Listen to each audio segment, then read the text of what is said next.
He walked into the toy store with just enough money to buy one small gift, the last of his savings.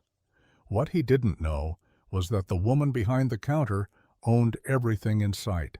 And she wasn't just watching a customer. She was watching a man who reminded her what love really looked like. Before we dive in, hit that subscribe button and drop a comment. Where in the world are you watching from? The rain had started before sunrise, tapping on the windows of the small second-floor apartment like a soft warning. Mason stood at the kitchen sink, staring into the bottom of a cracked mug as if it might offer answers. It was his daughter's birthday. He had $5.62 left to his name. The fridge hummed behind him, half empty, and blinking its light over 2 eggs, a half carton of milk, and a birthday card Lila had made for him last year. Cut from printer paper and scribbled with crayons. She didn't know yet. She didn't know that he'd sold his watch last week. She didn't know that the last envelope from the power company had red on it. She didn't know that the only gift she might get this year was whatever he could find on clearance, if he could find anything at all. Lila's voice rang from the hallway, bright and innocent. "Daddy, are we still going to the store today?" He turned, forcing a smile, as he wiped his hands on a dish towel. "Of course, sweetheart. Got something special in mind for my birthday girl." She ran into his arms with all the force of her 7-year-old joy, and for a moment Mason could pretend the world wasn't falling apart. They bundled up, the rain soaking through his worn-out jacket before they even reached the car. The passenger door groaned when he opened it for her. The sedan coughed before it started. Every sound, every warning light on the dash reminded him that time was running out, and money had already run dry. They drove in silence for a while, passing brightly lit storefronts that advertised things he couldn't afford. Shiny bicycles, brand-new phones, flashy displays of glittering toys. He watched Lila's eyes light up at each one, and it broke him in ways he couldn't show. As they turned onto the quieter side of town, Mason spotted something, an old toy store with a faded sign and warm yellow light spilling through the windows. He'd never noticed it before. It looked untouched, like it didn't belong in this century, but something about it pulled him in. He parked. His hands were shaking. "This is the one," he whispered, more to himself than to her. The bell above the door gave a soft chime as they stepped inside, the warmth of the little shop wrapping around them like a blanket. Mason exhaled slowly. For the first time all morning, the world stopped buzzing in his ears. The scent of old wood, lemon polish, and something faintly sweet lingered in the air. The shelves were lined with toys that didn't scream brand names, just handcrafted animals, puzzles, painted wooden trains. It felt like a place built on memories, not marketing. Lila's eyes widened. She moved carefully through the aisles, as if the toys might vanish if she touched them too quickly. Mason followed behind, his fingers grazing a shelf of small figurines, his mind calculating. He could spend no more than $5, not $6, not $5.50. $5 was gas money for tomorrow. It was eggs and a loaf of bread. But today it was her birthday. Behind the counter stood a woman, maybe in her early 30s, with soft brown hair tied loosely at the nape of her neck. She wore no name tag, no corporate smile, just a quiet curiosity as she watched them from a distance. Her clothes were simple but elegant. She looked like someone who had no reason to be working in a place like this. Lila let out a gasp. On the highest shelf in the corner sat a teddy bear, soft cream fur, a navy blue ribbon around its neck, eyes stitched with thread, not plastic. "Daddy," she whispered. "That one. That's the one." Mason's heart sank as he stepped closer and saw the tag. $12.95. He crouched beside Lila and smiled gently, his voice tight. "Let's keep looking, honey. Maybe there's something just as special on the lower shelf." "But I love that one," she said, holding onto his arm. "It's smiling like Mommy used to." The words landed like a punch to the ribs. Mason closed his eyes for a second, steadying himself. The bear did have a kind smile, the kind he hadn't seen in months, the kind his daughter remembered far too well for her age. Behind them, the woman behind the counter quietly took a step forward, eyes fixed on Mason, watching the way his shoulders fell, the way he tried to hide the ache in his chest. She said nothing, but something in her expression changed. Mason held the teddy bear in his hands, the tag dangling like a taunt. $12.95. He looked down at Lila's face, flushed with excitement, and then back at the small bundle of fur. It wasn't just a toy, not to her, maybe not to him either, but the numbers didn't lie. He only had enough for a toy under $5 and maybe a snack on the way home if the car didn't cough out on the highway. He turned the bear over one last time and placed it gently back on the shelf. "Let's keep looking," he said softly, but his voice was cracked at the edges. Lila's face fell. She didn't cry, she didn't complain, but her eyes, those wide, knowing eyes, dimmed just enough to send another fracture through his already fragile chest. Claire watched from behind the counter, her hands resting on the glass display case like she might steady the moment with her own weight. She had seen this scene before in her store, the quiet sacrifices, the defeated shoulders. But something about this man was different, the way he knelt to his daughter's level, the way he tried to smile through the storm. He didn't wear his pride like armor, he wore it like a threadbare coat, one gust away from tearing. "Excuse me," she said gently, stepping around the counter. Her voice was calm, careful, like she was approaching a wounded animal. Mason turned, surprised. "That bear," she said, motioning toward the shelf. "I just realized it's part of an older collection. It was mislabeled." She reached up and carefully removed the price tag. Her hands moved with practiced ease, but her voice faltered ever so slightly. "It's actually $4.99. Mason blinked. "Sorry?"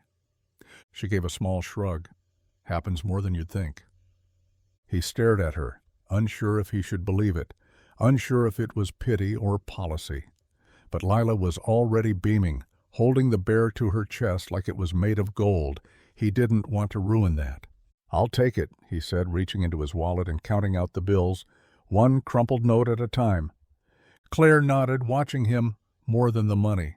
He didn't know it, but the moment he handed over that last dollar, he gave away more than his cash. He gave away a piece of his story, and she had every intention of finding out the rest. The receipt printed slowly, the hum of the machine almost louder than it should have been in the silence that followed. Mason folded the slip and tucked it into his wallet, though there was nothing left in there now, not a dollar, not a coin, just the faint smell of leather and the worn edges of a once proud man's hopes. Lila hugged the teddy bear tight, her cheeks pressed into its fur, her little fingers curling into the blue ribbon like she was holding on to something sacred. Mason kept his eyes on her, partly to avoid looking at the woman behind the counter, partly because it hurt less that way. "Thank you," he said, finally turning to Claire. His voice was rough, quieter than before. He wasn't sure what he was thanking her for. The bear, the discount, the grace of pretending it wasn't charity. Claire smiled, small, almost shy. "I'm glad she found something she loves." There was something in her tone, though, something unspoken, not pity, not exactly. Mason had felt pity before. He'd been handed it in lobbies, in waiting rooms, in glances that lasted too long when people saw his ring finger still wearing the imprint of a wedding band that had been gone for 3 years. This was different. She looked at him like she saw him. Not what he lacked. Lila tugged at his sleeve. "Can we go show Mr. Harvey? He always asks what I get for my birthday." Mason smiled down at her. "Of course, let's go." He opened the door, the chime above ringing again as the cold air rushed back in. Claire watched them leave, her hands tightening against the counter. She watched the way Mason adjusted his coat to wrap it around Lila, the way he leaned down to cover her head from the rain with his arm. A simple gesture, but it said everything. She should have looked away. She usually did, but she didn't. She watched until they were gone, until the reflection in the window was just her own face staring back at her. And for reasons she couldn't explain, something inside her stirred, something quiet and aching. She reached for the price tag she'd removed from the bear and held it in her palm. $12.95. She folded it slowly, tucked it into her pocket, and whispered under her breath, "That wasn't a mistake." The rain came down harder as they reached the car, thick sheets that blurred the world beyond the windshield. Mason buckled Lila in, his fingers trembling as he adjusted her seatbelt. She didn't notice. She was too busy introducing her new bear to the world, whispering stories into its stitched ears like it had always belonged in her life.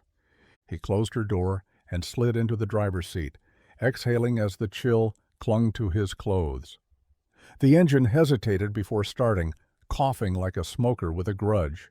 Mason gripped the wheel tighter, jaw clenched, praying to whoever was listening that the car would hold out just one more day. Lila giggled from the back seat. "Daddy, she said his name is Charlie. He wants to come with us to the shop tomorrow." Mason forced a smile. Then Charlie better get his paws ready for grease. She laughed, and for a moment everything else slipped away. But as they pulled out of the lot, Mason glanced back at the little toy shop in the mirror. The windows glowed warm against the gray, and though he couldn't see her, he knew the woman was still standing behind the counter. He could feel it, like the kind of silence that follows someone important leaving a room. Back home, their apartment felt colder than usual. The space heater in the corner groaned weakly, flickering before sputtering into stillness. Mason stood there for a beat, staring at it like maybe staring could will it back to life. It didn't. He peeled off his wet jacket and draped it over a chair, watching the water pool beneath it. Lila danced down the hallway with her bear, humming some made-up birthday song, and all he could think about was how thin the walls felt tonight, how close they were to breaking. He walked into the bathroom and closed the door softly behind him, leaned against the sink, ran the water, not because he needed it, but because the sound kept his thoughts from echoing too loudly. He looked at himself in the mirror, a man with nothing left in his wallet, no backup plan, no next move. But his daughter was smiling, and that bear was in her arms, and somehow that had to be enough, for now. The morning came with silence. No alarm, no clatter of dishes, just a soft gray light pressing against the blinds like the sky hadn't quite made up its mind. Mason was already awake, sitting at the edge of the bed in a shirt he hadn't taken off. His hands were wrapped around a mug of lukewarm water. The coffee had run out 2 days ago, but the ritual felt necessary. Like pretending he had a normal morning routine might hold the rest of the day together. From the next room, the quiet rustle of blankets and a soft yawn echoed. Lila was waking up. He straightened his back, ran a hand through his hair, and wiped the fatigue from his face before it reached his eyes. When she came out, she was still clutching the bear, hair tangled from sleep, cheeks puffy but glowing. "Charlie says good morning," she said, lifting the bear's paw with childlike ceremony. Mason smiled. "Tell him I said thanks for watching over you." She beamed, plopping down on the couch, legs swinging. "Are we going to the shop today?" Mason hesitated. He should have answered quickly, but truth was, the shop hadn't seen a paying customer in over a week. The radiator job he'd finished on Monday was still unpaid, and the voicemail from the landlord last night was clear enough. If rent didn't land on his desk by Friday, the locks would change. He nodded anyway. "Yeah, we'll stop by after breakfast." He made them toast, dry, no butter. They were out. Lila didn't complain. She never did. She ate quietly, chatting to Charlie like the bear was an honored guest. When they reached the garage, the place felt heavier than usual. The rusted sign out front hung crooked, swaying in the wind. Inside it smelled like oil and cold metal. The heater was broken again. Tools were scattered where he'd left them, organized in chaos that only made sense to him. Mason sat behind the counter, flipping through a tattered ledger. Bills, names, empty boxes under paid. He closed the book, Then he looked up just in time to see a sleek black car slowing down in front of the garage. It parked, and from it stepped a familiar face, clean, elegant, slightly out of place in this forgotten part of town. The woman from the toy store. She stepped out of the car like she didn't belong there, and knew it. Claire wore a soft gray coat that looked far too new for the rust-stained sidewalk it brushed against. Her heels clicked lightly as she crossed the gravel lot, pausing just once to look up at the faded sign above the garage. For a second, she seemed unsure, like maybe she'd turn around. But she didn't. She walked straight in. The bell above the door rang shrill in the cold, hollow space. Mason looked up from behind the counter, his hand still resting on the closed ledger. His eyes narrowed slightly, not in suspicion, but confusion. For a moment, neither of them said a word. "I wasn't sure you'd remember me," Claire said, her voice soft, carrying that same quiet calm she had when she changed the price on the bear. Mason stood slowly. Hard to forget someone who saves your daughter's birthday. She smiled, genuine this time, not the polite kind. "I wasn't sure if I should stop by, but I was in the area and thought maybe my car's been acting strange." He glanced past her at the luxury sedan parked outside. He could tell by the engine purr alone that it wasn't acting strange, but he didn't call her out on it. "Bring it around back," he said, wiping his hands on an old rag. "I'll take a look." She nodded and turned, the bell chiming again as she disappeared. Lila peeked out from the office doorway. "Daddy, that's the toy lady." Mason gave a small smile. "Yeah, it is." Claire pulled the car into the bay a few minutes later. Mason lifted the hood with practiced ease, staring at the pristine engine while pretending to find something wrong. He could smell the lie before he touched a tool. This wasn't about the car. She didn't need a mechanic. Still, he worked in silence, running his fingers over cables and hoses, buying time. Claire stood a few feet away, watching. Not the engine. Him. She wasn't here for a tune-up. She was here for answers, maybe the kind he wasn't ready to give. Mason leaned over the engine, letting the silence settle between them like dust on metal. He adjusted a clamp that didn't need adjusting, just to keep his hands moving. Claire didn't say anything at first. She stood with her arms crossed loosely over her coat, but it wasn't a defensive posture. It was something softer, more uncertain.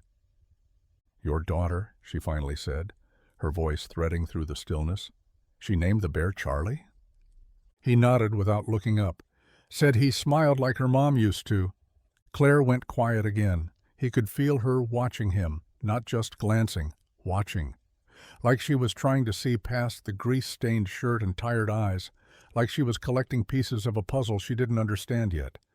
"You didn't have to change the price," Mason said after a moment, closing the hood with a hollow thud. "I would have figured something out." "I know," she replied. "That's why I did." Her honesty caught him off guard. He stared at her for a second, wiping his hands on the rag with slow, deliberate motions. She wasn't trying to flatter him. She wasn't trying to impress. She was just there. "You're not really just working the counter at a toy store, are you?" he asked, tilting his head slightly, watching her reaction. Claire hesitated, the corner of her mouth tugging in something between a smirk and a sigh. "No," she said, "not really." He nodded once, like that was all he needed to hear. She stepped closer, boots crunching lightly on the concrete. "Can I ask you something?" "Sure." "Why didn't you take the bear? When you saw the price, I mean. Why not just charge it? Or promise to come back and pay?" Mason looked down, rubbing the back of his neck. "Because I don't make promises I can't keep, and I've got enough debts already." Claire studied him for a moment longer. "That's rare." He shrugged. "Maybe, or maybe I'm just tired of owing people." She looked away, as if those words struck closer to home than she'd expected. Mason didn't press her. They stood there, two strangers in the middle of a garage that smelled like oil and quiet truths, both pretending this was about a car that didn't need fixing. Lila came bursting through the side door with Charlie the bear tucked under one arm, her rain boots clunking across the concrete. Daddy, Charlie wants to show Miss Toy Lady his dance." She twirled once, then held the bear up like he was floating. Claire laughed, the sound soft and real, and knelt down to Lila's level. "Well, I think Charlie might be the best dancer I've ever seen." Lila beamed, then looked between them. "Are you going to stay for lunch? Daddy makes grilled cheese that's kind of burnt on the edges, but I like it." Mason ran a hand down his face, half embarrassed, half grateful. "Lila." But Claire was already smiling. "Burnt grilled cheese? That's my favorite kind." Mason raised an eyebrow. "You're a terrible liar." "I am," she said, standing again. "But I meant it, if the offer's real." He hesitated. The apartment wasn't ready for guests. The fridge was nearly empty. He didn't even have paper towels. But the look on Lila's face, the way her fingers tightened around the bear in hope, left him with no choice. He gave a slow nod. "All right. But I warned you. No refunds." Back at the apartment, Claire stepped inside and paused. She didn't comment on the cracked tile in the entryway or the faint hum of the broken heater. Instead, she looked at the drawings taped to the fridge, the photo of Lila in a princess costume, the pair of muddy boots by the door, and smiled like it was the most precious place she'd ever been. Mason worked quickly in the kitchen, trying to make something out of almost nothing. Bread, a slice of cheese, a can of soup he found in the back of the cupboard. Claire sat with Lila at the table, listening as she explained Charlie's bedtime routine in elaborate detail. Mason glanced over every so often, expecting Claire to fake interest. But she didn't. She leaned in, nodded, asked questions like it all mattered. And maybe to her it did. When he finally served the sandwiches, burnt edges and all, she took a bite, chewed thoughtfully, and said, "Perfect." For the first time in a long while, Mason felt like maybe things weren't falling apart. Maybe somehow something was beginning. After lunch, the rain softened into a whisper against the windows, the kind of drizzle that makes the world feel paused. Lila had fallen asleep on the couch, curled up with Charlie nestled beneath her chin, her breath slow and steady. Mason stood by the kitchen sink, drying the last plate with a towel worn thin at the edges. Claire lingered near the table, her fingers tracing circles on the rim of her empty mug. Neither of them spoke for a while. It was the kind of silence that didn't need to be filled. But eventually, Claire broke it. "She's something else," she said quietly, her eyes on Lila. Mason glanced over his shoulder. "She saved me, not the other way around." Claire looked at him, really looked. "It's obvious how much you love her. She's all I have." There was no hesitation in his voice, no drama, just truth. And it hit her harder than she expected, because she realized in that moment that there were entire buildings filled with people who called her Ma'am and Miss Ashford, people who took orders and cashed checks, and not a single one of them would ever say something like that about her. "You do it all on your own?" she asked. Mason nodded, folding the towel and placing it on the counter. "Yeah, since Lila was 4. Her mom passed suddenly, no warning, just one day here, next day, gone. I'm sorry." He nodded again, eyes downcast. "Me too." Claire stepped closer, her voice barely above a whisper. "Do you ever let anyone help you?" He let out a quiet breath, somewhere between a chuckle and a sigh. "Help's usually got strings. Or pity. I don't have the energy for either." "I'm not offering either," she said.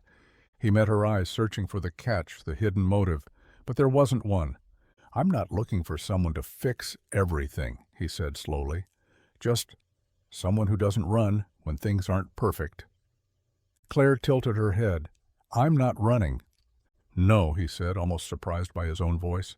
"You're not." And for the first time and longer than he could remember, the silence between them felt less like emptiness and more like understanding. The next morning brought sunlight, sharp and golden, pouring through the window like it was trying to shake the whole world awake. Mason rubbed his eyes, blinking against the light. It had been a long time since he'd slept in. Somehow the apartment felt warmer than usual, quieter, lighter, like something heavy had been set down. Claire had already gone. He found a note on the table, scribbled in neat, graceful handwriting. "Thank you. For lunch, for the stories, for letting me stay. I'll see you again soon, Claire." No phone number, no address, just a promise written in ink. He folded the note carefully and slid it into the back pocket of his wallet, next to receipts he hadn't been able to pay and business cards from clients who never called back. At the garage later that afternoon, things were slow. Again. Mason swept the same spot 3 times, checked the same tool drawer twice, just for something to do. Lila was in the corner with Charlie, coloring on scrap paper he'd cut from unused invoices. The bell above the shop door jingled mid-afternoon. Mason didn't look up at first, not until he heard the voice. "Excuse me, I think my car needs saving." Claire stood in the doorway, one hand on her hip, the other holding out a cup of coffee toward him like a peace offering. She wore jeans this time, a simple navy sweater, her hair pulled back messily like she didn't care who noticed. And she looked comfortable. He smirked. "Coffee for diagnostics? Dangerous precedent. Consider it a bribe." He took the cup, their fingers brushing, just for a second. But it was enough to notice the way his breath caught, and hers did too. "Be honest," he said, sipping. "Anything actually wrong with the car this time?" Claire shrugged. Maybe I just wanted to come back." Mason set the cup down slowly. "Then don't pretend it's the engine." "I won't," she said, softer now. "But I'm still learning how not to." They stood there, just watching each other. No labels, no roles. Just 2 people who had both learned the hard way what silence really meant, and what it felt like when someone finally showed up and stayed. Claire walked slowly through the garage, her heels traded in for boots that crunched faintly on the concrete floor. She moved differently today, less like a guest, more like someone looking for a reason to stay. Her fingers skimmed along the edge of the tool bench, tracing the outline of a socket wrench like it was some kind of artifact. Mason watched her from across the room, pretending to organize parts that didn't need organizing. He didn't ask why she was really there. He already knew. "So, she said, turning toward him. "You always keep the place this spotless, or did I catch you on a good week?" He smirked. "You're giving me way too much credit. That's just panic cleaning." She laughed, genuinely, and something in his chest softened. Lila peeked her head out from the office, and upon seeing Claire, lit up like a sunrise. "Miss Toy Lady," she squealed, running over and wrapping herself around Claire's legs. Claire knelt down and hugged her tightly, her face burying in Lila's curls. "Hey, you," she whispered. "Charlie still being a gentleman?" Lila nodded eagerly. "He sleeps with one eye open now, says he's guarding my dreams." Claire's smile faltered for just a second, blinking back the sudden sting in her eyes. She pulled Lila into her lap and sat on the garage floor like it was the most natural thing in the world. Mason leaned back against the workbench, arms folded, studying them. Claire, this woman who walked out of a luxury car and into his daughter's world without hesitation, looked completely at home, in the middle of grease and cracked tiles, and dreams held together with duct tape.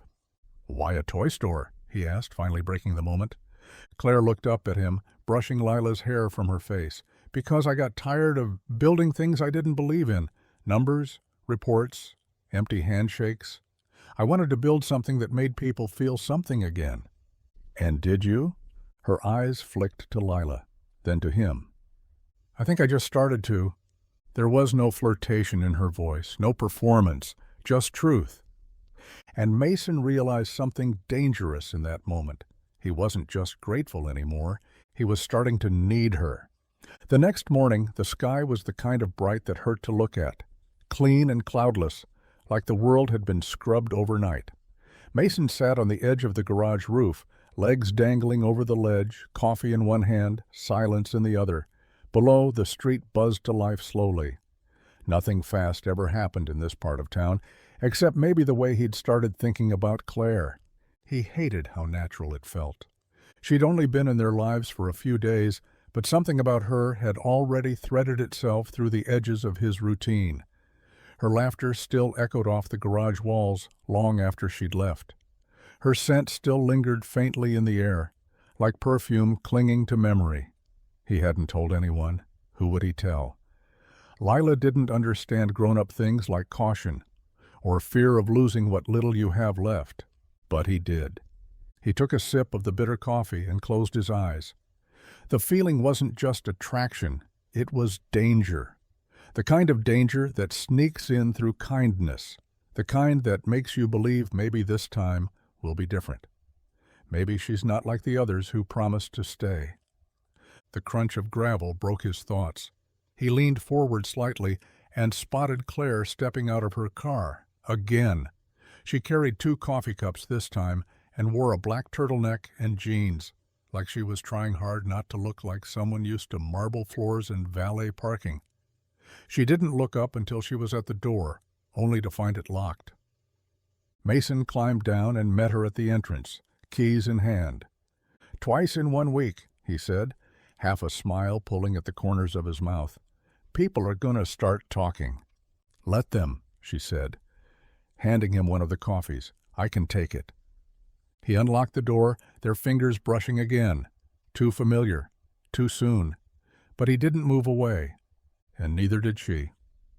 "I was wondering," she said carefully, eyes searching his face, "would you and Lila come to something with me?" He hesitated. What kind of something? Claire took a breath. A reopening event, for the toy store, just a small gathering. Mason studied her. "You own it, don't you?" She held his gaze, and this time she didn't lie. "I do." Mason stood in the middle of the garage long after Claire left, her words echoing in his head like a loose bolt rattling inside an engine. "I do." She owned it? The toy shop? The whole place? Of course she did. He should have known. The way she carried herself, the way she changed the price of that bear without blinking, the way she didn't flinch when she walked into a place like this. A place that reeked of oil and old struggle. She wasn't playing a part. She was just living in 2 different worlds. One where she was a woman with means, and one where she looked at him like he wasn't invisible, and he didn't know which one scared him more.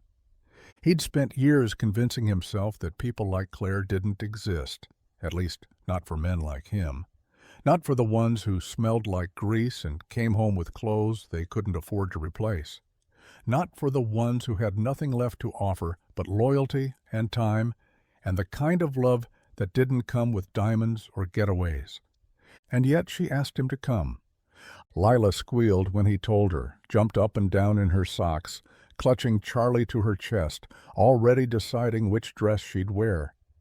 "Can I bring her a thank-you drawing?" she asked. "One with glitter?" Mason nodded, forcing a smile. "She'd love that." But when Lila left the room to find her crayons, he sat down on the couch and stared at the floor. What if he showed up and didn't belong? What if this was all some kind of soft charity, a woman trying to play savior to a man with a broken wallet, and a daughter with bright eyes and no clue what the world could take from her? He rubbed his hands together, staring at the calluses. Claire hadn't looked at him with pity, not once. But still, he couldn't shake the voice in his head, whispering that the moment he stepped into her world, he'd feel it. That slow, quiet humiliation of knowing you're out of place. And staying anyway, because a part of him, no matter how hard he tried to fight it, wanted to believe she wasn't just inviting him into a building, she was inviting him into something he'd stopped believing he deserved. The night before the event, Mason lay awake on the couch, staring at the ceiling, like it might offer an answer he hadn't thought of yet. The apartment was quiet, too quiet. Lila was asleep in her room, her drawing for Claire tucked safely under her pillow, the glitter barely dry. She'd asked him 3 times if her dress was fancy enough, and each time he'd said yes, even though he wasn't sure he'd ever worn anything that counted as fancy. He turned onto his side, pulled the thin blanket up to his shoulders, and shut his eyes. But sleep didn't come. His mind wouldn't let it. It kept circling back to Claire, to her laugh, to the way she looked at Lila like she was already part of something, and to the way she looked at him like he wasn't just some tired man hanging on by the threads of his pride. The truth was, he hadn't been in a room full of polished people in years, not since his wife's funeral, and even then it was different. That was grief. This was something else. This was him walking into a space he didn't build beside a woman who didn't have to invite him, but did anyway. He didn't know what that meant, or what she wanted from him. Maybe nothing. Maybe something he wasn't ready for.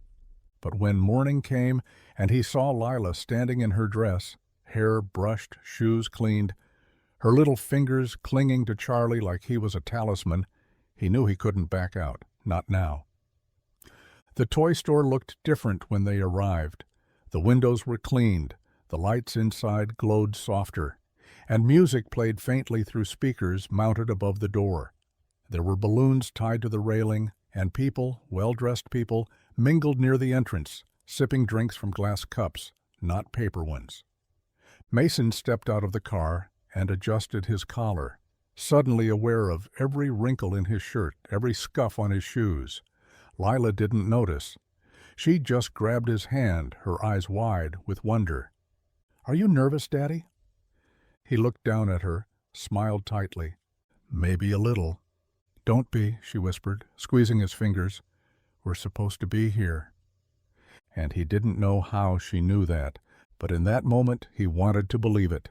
The moment Mason stepped inside the store, the air changed. It wasn't just warmer, it was different, cleaner, sharper. The walls had been repainted in soft creams and golds, the shelves rearranged with deliberate care, each toy positioned like a centerpiece. It wasn't a toy store anymore. It was a gallery of innocence, curated and glowing. People milled about in tailored coats and quiet shoes, their conversations a low hum of polished voices and practiced laughter. Mason felt the weight of it immediately, the way their eyes flicked toward him, then slid away. Not cruel, just curious, like he was a detail they couldn't quite place, like they were waiting for someone to explain what he was doing here. He kept his chin level, his back straight, holding Lila's hand tightly as they moved past the shelves. She didn't notice the looks. Her eyes danced from one display to the next, cheeks flushed, completely unaware that her father was trying not to drown in the feeling of being misplaced. Then Claire appeared. She stepped out from behind a group of guests, like the room had been waiting for her. Her dress was simple but stunning, deep green, cinched at the waist, with sleeves that fell just past her elbows. Her hair was down, curled in soft waves, and her eyes, they went straight to him. She didn't hesitate. She walked toward them, past the donors and executives, past the employees with name tags and clipboards, and smiled. "You made it." Mason nodded once. "Told Lila we would." Claire crouched beside the little girl. "And you brought Charlie?" Lila beamed, holding up the bear and the drawing in her other hand. "I made you something." Claire took it with both hands like it was fragile. She didn't glance at it politely. She studied it, every glitter-covered line, every scribbled heart. "I love it," she said, her voice warm and full. Mason watched her, still guarded, still unsure. Claire stood and faced him again. "I want to introduce you to someone." He stiffened. "Claire, I don't—" But she cut him off with a quiet smile. "He's not a stranger. He's the man who taught me what kindness looks like." And just like that, the room didn't feel so loud anymore. Mason followed Claire through the softly lit store, Lila skipping ahead with Charlie dangling from her arms. The crowd parted as they moved, subtle but noticeable. People turned, glanced, whispered. Mason could feel it under his skin like static. He didn't belong here, and the room seemed to know it. His shirt was pressed, but the collar had gone soft from too many washes. His boots were clean but worn. He wasn't dressed for this kind of place, or this kind of woman. Claire didn't flinch. She walked beside him like he belonged to the space more than anyone else in it. She introduced him to a man in a dark suit. her company's head of operations, to a woman in pearls, head of community partnerships. Each time she said his name clearly. Each time she made no excuses, no explanations. "This is Mason," she'd say. "He's someone I deeply respect." And that word, respect. It rang louder in his ears than the music overhead. They stopped near a table draped in white linen and glass platters. Claire turned to pour a drink, and Mason took a moment to breathe. That's when a voice, smooth and quiet, cut through from behind him. "So this is the man." Mason turned slowly. A man stood just behind him. Silver hair, perfectly cut blazer, the kind of confidence that came from owning more than just rooms. His eyes weren't cold, but they weren't warm either. They assessed. Claire returned before Mason could respond, her smile polite but different, more practiced. "Mason, this is Robert Lang, board chair." Robert extended a hand. "Pleasure." Mason shook it, firm, steady. "Likewise." There was a pause, not awkward, intentional. Robert's gaze shifted to Claire. "You've been quiet about him." Claire didn't blink. "That's because it's personal." That was all she said. That was all she needed to say. Robert gave a tight nod and walked away without another word. Mason exhaled, jaw tight. "You sure you want me here?" Claire turned to him, her voice low but unwavering. "I'm sure. And if anyone here has a problem with that, they're not the ones I answer to." For the first time all night, he let himself believe her. The evening wore on, and the toy store hummed with soft conversation and clinking glasses. Lila sat cross-legged near a reading nook in the back, showing Charlie to a pair of kids she'd just met, her laughter rising above the grown-up voices like music. Mason watched her from a distance, one hand resting in his pocket, the other wrapped around a glass of water he hadn't touched. Claire stood beside him, close enough that he could feel the warmth of her shoulder, but neither of them spoke for a while. The room around them was everything he wasn't, delicate, polished, full of people with money in their pockets and nothing in their eyes he could recognize. "You were right," he finally said, eyes fixed on his daughter, "about her needing to be here, about us coming." Claire looked over at him, eyebrows lifting just slightly. "But?" He hesitated, rolling the condensation from the glass against his fingers. "I don't think I've ever felt more visible in my life, or more wrong." "Wrong?" she repeated, a sharpness slipping into her voice. He nodded. "Like I walked into a story that wasn't written for me." Claire turned to face him fully, arms folding loosely across her chest. "You think I invited you here to put you on display?" "No," he said quietly. "I think you invited me because you don't see it that way. But look around, Claire. Everyone else does." She didn't deny it. She didn't soften it either. "I know," she admitted. "But that's not on you. That's on them." He met her eyes.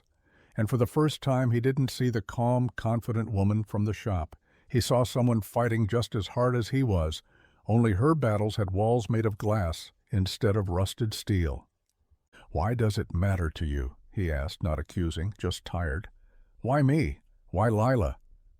Claire's expression shifted, a flicker of vulnerability surfacing through her poise. "Because the last time someone helped me, with no agenda, no price tag, I was 6, and I never forgot it. You reminded me what that felt like." He didn't say anything. He didn't have to. But something cracked open between them, and neither one tried to close it. It was well past sunset by the time they left the store. The night had stretched into something softer, less about champagne and donors, and more about quiet truths passed between glances. Lila was asleep in the back seat, her cheek pressed against Charlie, one shoe dangling halfway off. The car ride had lulled her into a peace Mason hadn't seen in a long time. And for once, he didn't want to disturb it. He parked outside the apartment and turned off the engine, the sudden silence wrapping around them like a blanket too heavy to shake off.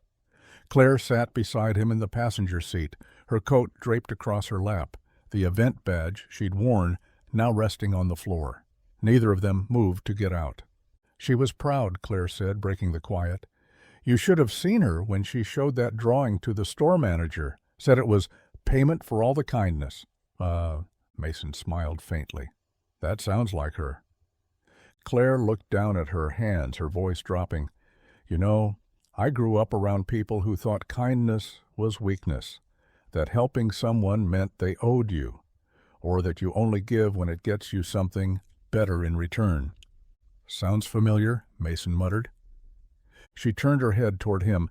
But then I met this man in a garage who had nothing, who gave the last dollar in his pocket to make sure his daughter didn't feel forgotten, and didn't even want to be thanked for it.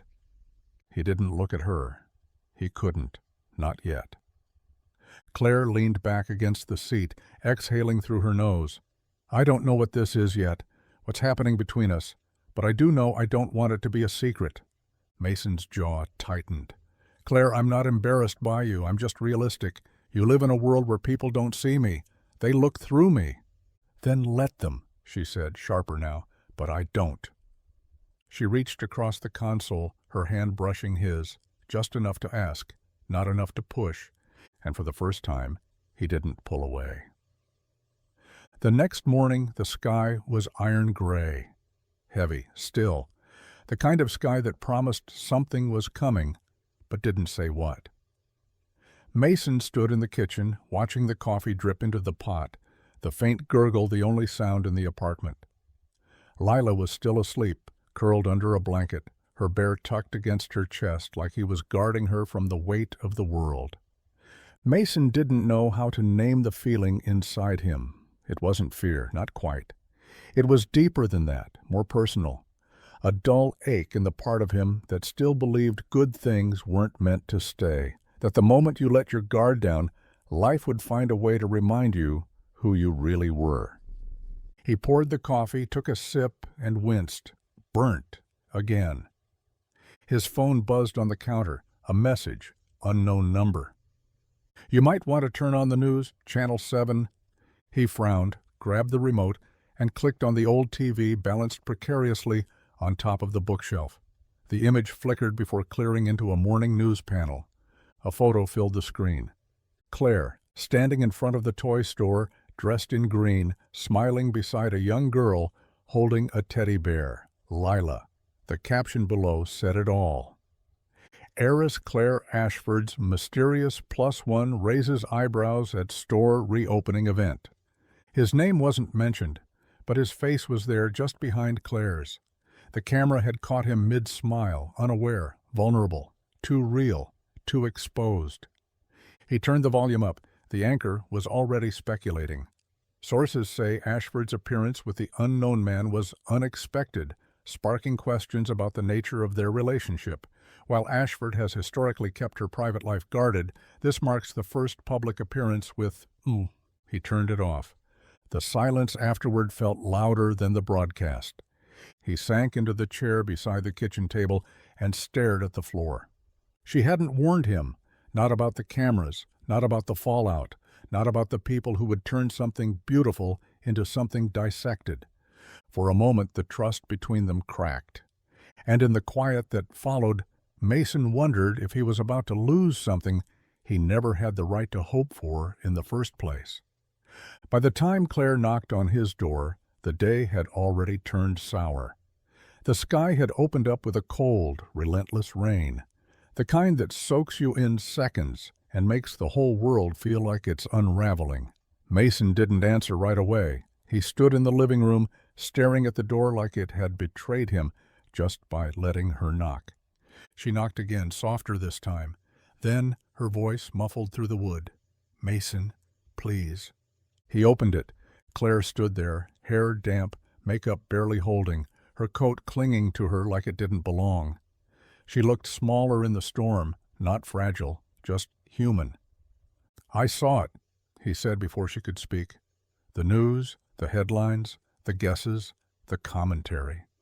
"I know. You didn't think to give me a heads up?" "I didn't know they'd run it that fast," she said quietly.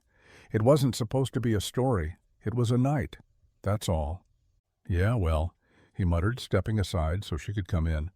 "When you're a billionaire who strolls into a party with a mechanic, apparently that's headline material."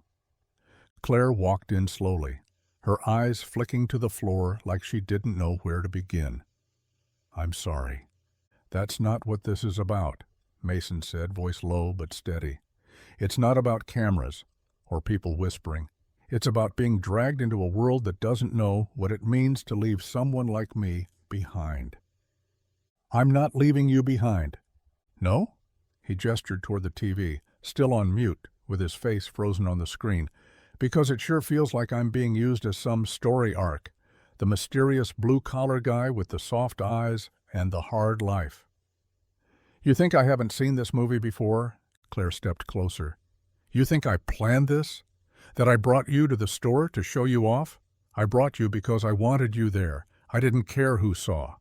"That's the difference," he said, locking eyes with her now. "You don't care who sees. But I've got a little girl to protect, and I'm not going to let her get turned into some headline punchline." Claire swallowed hard. "I would never let that happen." Mason didn't respond. He just turned away, the silence between them thick with everything he was afraid to say, and everything she couldn't take back. Claire stood frozen in the middle of his living room, her hands trembling at her sides. The rain thudded harder against the windows, like even the storm outside was losing patience. Mason paced once, then stopped, his back to her, jaw tight. The air between them felt sharp, brittle, like one wrong word could shatter it all. "I didn't mean for this to spiral," she said finally. "I didn't think they'd turn it into a narrative." "You didn't think," Mason echoed, not accusing, just tired. "That's the problem, Claire. You didn't have to." She stepped forward slowly. "Then help me understand. Tell me what I should have done."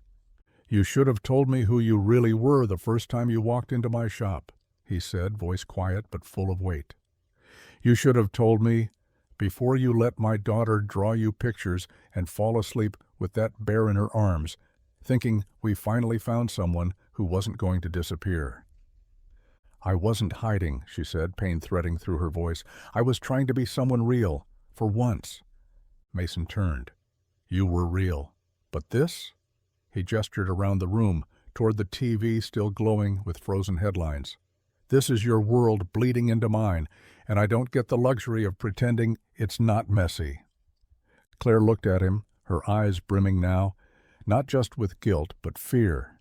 "So what? That's it? You shut the door because some cameras found us before we figured out what this even is?"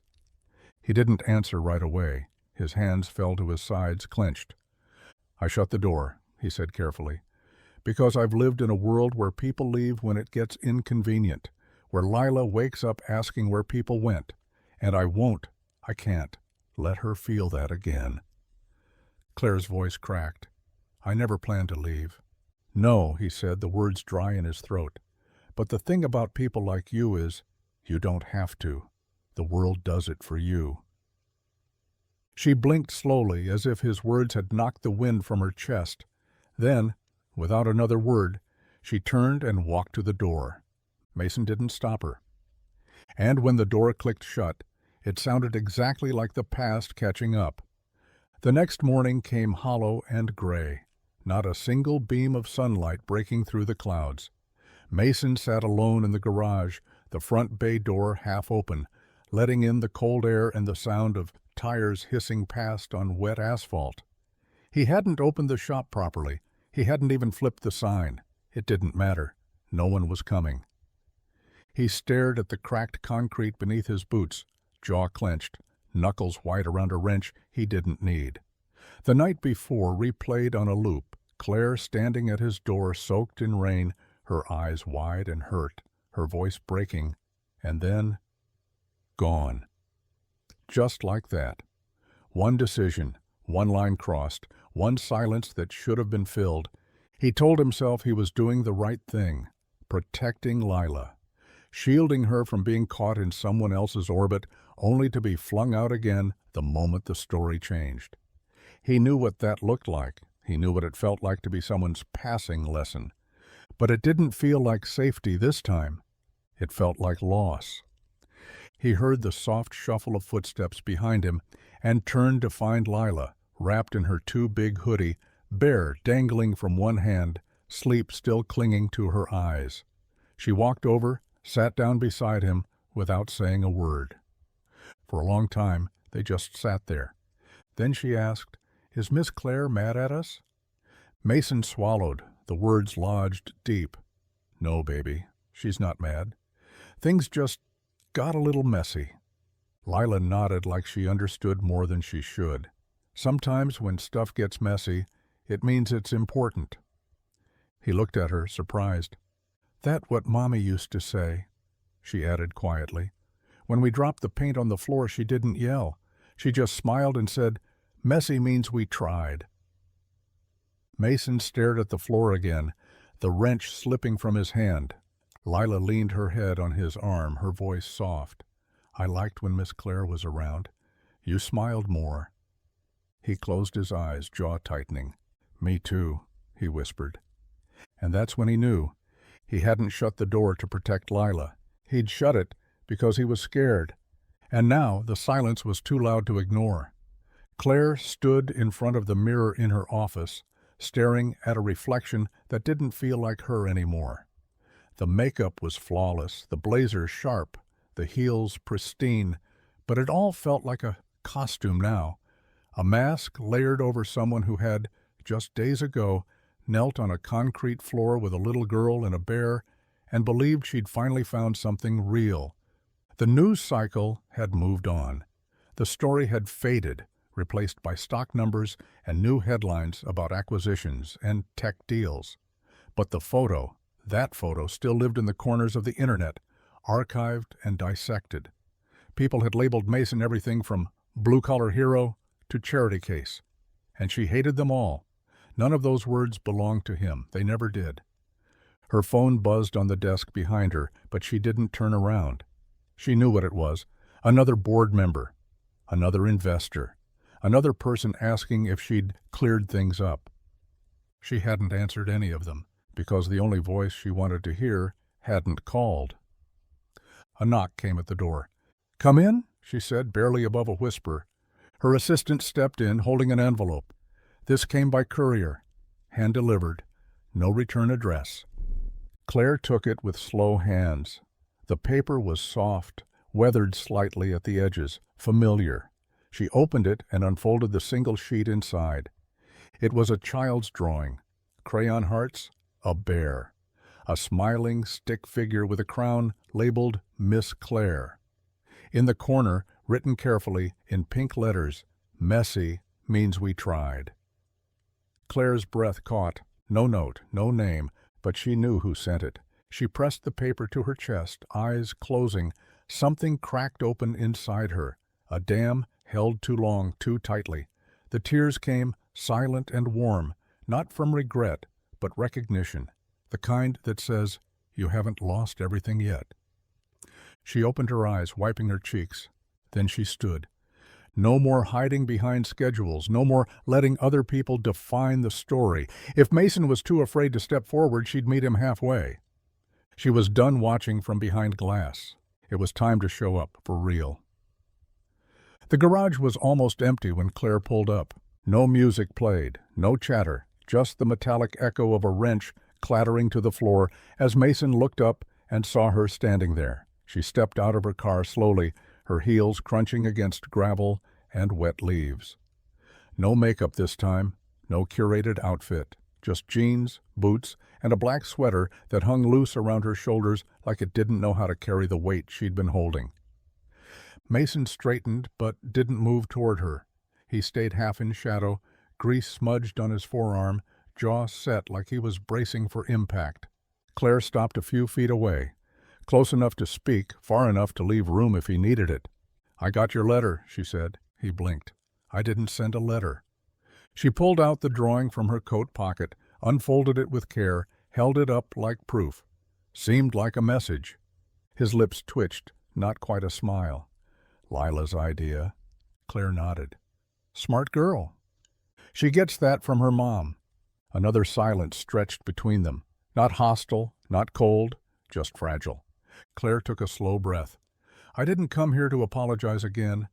I've done enough of that. I came because you were right. About all of it. About how easily I get to walk away when things get complicated." He looked down, fingers tightening around a rag. "You didn't have to come." "I know," she said.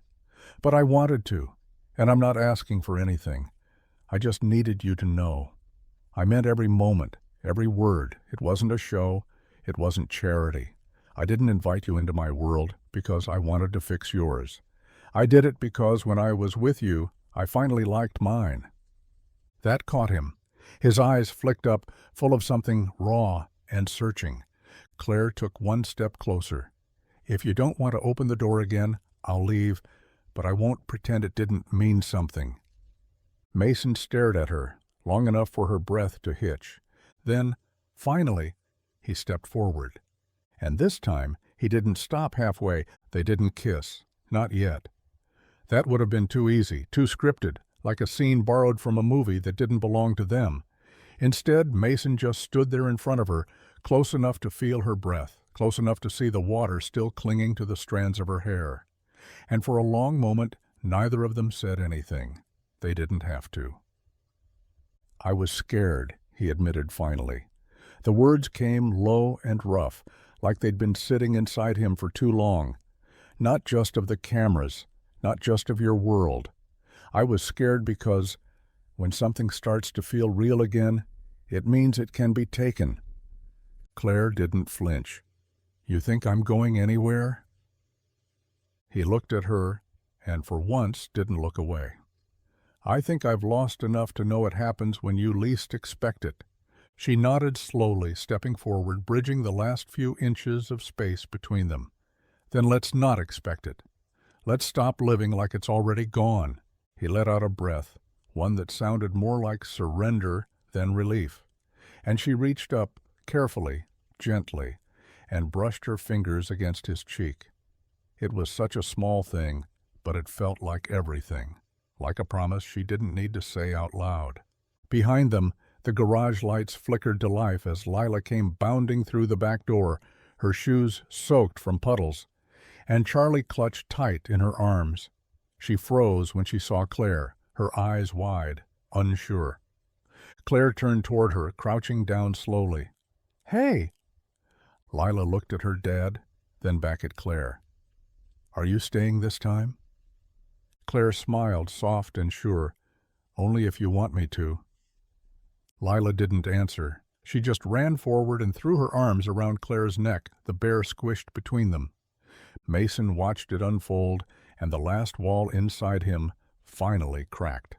Not from pressure, from peace. This wasn't a rescue. This wasn't some fairy tale. This was real, messy, unfinished, terrifying. And finally his again. A week later, the garage felt different. It wasn't the tools. They were still scattered in the same stubborn chaos Mason understood like a second language. It wasn't the leaks in the roof or the way the heater groaned before giving up. Those things hadn't changed. What had shifted was the air, the stillness, the silence that used to stretch too long between moments. Now, laughter interrupted it.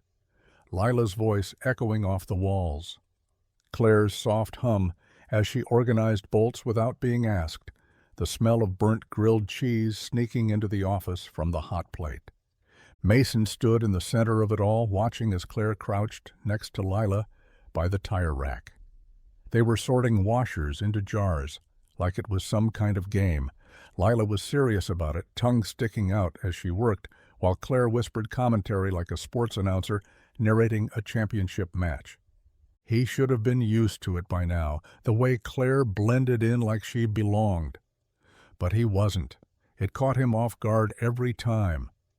How someone who came from a world of marble floors and silent elevators could find peace in a place where the floor was cracked and the coffee machine never worked. Claire looked up suddenly, catching him watching. "What?" she asked, smiling. He shrugged. "Just trying to figure out how you make it look easy."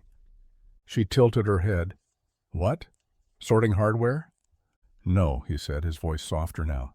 "Staying." Claire stood and walked toward him, slow, deliberate. She stopped just close enough for her voice to drop. "It's not easy. It's terrifying.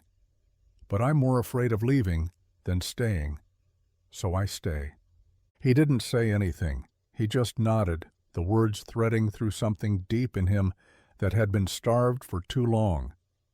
"I want to show you something," she said, pulling a folded piece of paper from her coat pocket. He took it, unfolded it, and frowned. It was a set of blueprints, a small building, an extension. "Is this—" "A second garage," she said. "Funded by me. Run by you." He looked up, stunned. Claire held his gaze. "This time, you don't fix things alone." The sun was just starting to set when the final bolt clicked into place. Mason stepped back, hands on his hips, staring at the new sign, freshly mounted on the front of the building. The letters were bold, but simple, painted by hand. Turner and Ashford Auto Works. Below it, in smaller script, read, "Built on Trust." He wiped the sweat from his brow with a grease-stained rag and glanced toward the entrance, where Claire stood with her arms crossed, her silhouette framed by the glow of the new overhead lights. She looked proud, but not in the way most people wear pride. This wasn't for the cameras. There were no reporters here, no press releases, no photo ops, just them, and a space they built together. Lila came flying out of the office, Charlie tucked under one arm, a trail of glitter stickers and peanut butter smudges marking her path. "Daddy? Miss Claire said we can paint my name on the wall inside." Mason laughed. "Only if you spell it right this time." "I will," she said confidently. "Claire's going to help me." Claire smiled, her eyes locking with Mason's. "I promised her. No backing out now." He walked toward her slowly, wiping his hands on the rag. "You really mean to stay in this?" Claire didn't answer right away. Instead, she took his hand, the same one covered in dried oil and half a lifetime of work, and laced her fingers through it. "I've spent years building things that looked perfect on the outside, but felt empty inside," she said. "This—" She looked around the garage, the office, Lila chasing a dog-eared teddy bear across the floor. "This isn't perfect. It's cracked and messy and louder than I'm used to. But it's real." Mason swallowed hard. His voice caught somewhere between breath and disbelief. "So what now?" Claire stepped in closer, rested her forehead lightly against his. "Now we don't look back." And for the first time in his life, Mason believed that a future could be made from the pieces he thought were broken. Not in spite of them, because of them.